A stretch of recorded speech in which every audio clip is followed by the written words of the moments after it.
Shkon në 64 numri studentëve që dyshohet se janë helmuar nga ushqimi konsumuar në Akademinë e Sigurisë, i siguruar me shërbim cateringu nga kompania Sorial.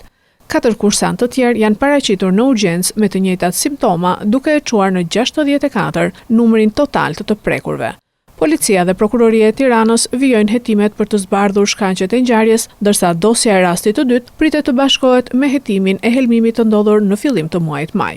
Përveç kompanisë Sorial, hetimet janë shtrirë edhe ndaj autoritetit kombëtar të ushqimit për të verifikuar nëse institucioni ka kryer kontrollet e nevojshme pas rifillimit të aktivitetit të kompanisë në Akademinë e Sigurisë.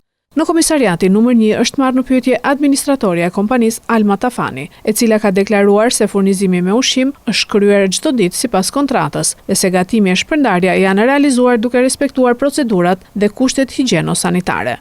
Hetuesit kanë marrë në pyetje gjithashtu kuzhinierin, stafin e shpërndarjes së ushqimit dhe studentët e prekur. Deri në këtë fazë nuk ka persona të rinj në hetim për rastin e dytë, ndërsa grupi hetimor është në pritje të rezultateve të analizave laboratorike të mostrave të ushqimit, të cilat pritet të përcaktojnë shkakun e helmimit të 64 studentëve.